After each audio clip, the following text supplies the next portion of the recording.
समझाते हैं इस ग्राफिक के जरिए, क्योंकि दोनों पार्टियां टीएमसी भी और बीजेपी भी बहुत अग्रेसिव हैं फिलहाल अपनी रणनीति को लेकर। लेकिन किसकी क्या रणनीति है, कौन किस गेम प्लान के साथ चुनावी मैदान में उतर रहा है, आइए वो आपको समझाते हैं। बड़ा सवाल क्या है कि कौन जीतेगा बंगाल, और बंगाल को जीतने के लिए किस तरह की रणनीति का इस्तेमाल किया जा रहा है। तो देखिए, बंगाल में ममता बनर्जी का नारा है कि उनकी सरकार द्वार द्वार तक पहुंचेगी, घर घर जाएगी, और बीजेपी का नारा यह है कि अब और अन्याय नहीं, जो अन्याय हो रहा है पश्चिम बंगाल में उसका अंत होगा। ये नारा है बीजेपी का, अब और नहीं अन्याय, ये बीजेपी का नारा, और द्वारे द्वारे है सरकार ममता बनर्जी का नारा। तो क्या है बीजेपी की रणनीति? बीजेपी की रणनीति है कि ममता सरकार की नाकामी को बताएंगे लोगों के पास पहुंचकर, और ममता बनर्जी सरकार का जो रणनीति है वो ये कि 10 साल के कामकाज का ब्यौरा देंगे, द्वारे द्वारे तक, यानी घर घर तक पहुंचेगी सरकार, सरकार के प्रतिनिधि।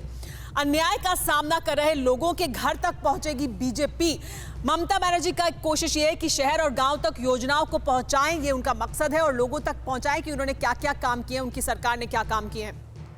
इसके अलावा 1 करोड़ से अधिक परिवारों तक पहुंचना टारगेट है बीजेपी का। लगभग 1 करोड़ लोगों तक पहुंचेंगे, सीधे संवाद करने की कोशिश करेंगे।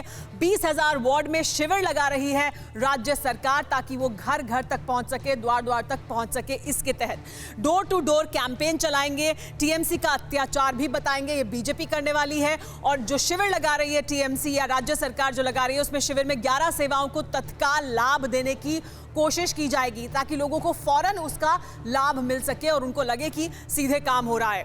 इसके अलावा जो बीजेपी की रणनीति है उसमें हर केंद्रीय मंत्री को 5 से 6 लोकसभा सीटों की जिम्मेदारी सौंपी गई है, माइक्रो मैनेजमेंट किया जा रहा है।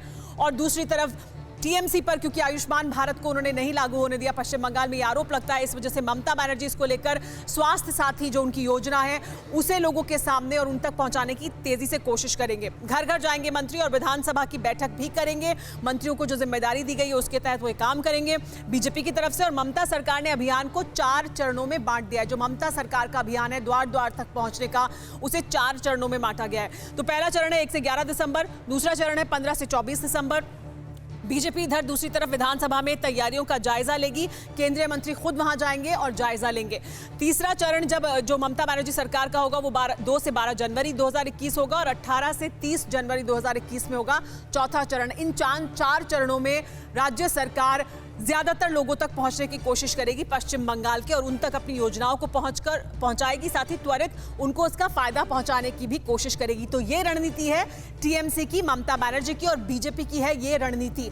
परवाह देश की, सोमवार से शुक्रवार रात 10 बजे TV9 भारतवर्ष पर।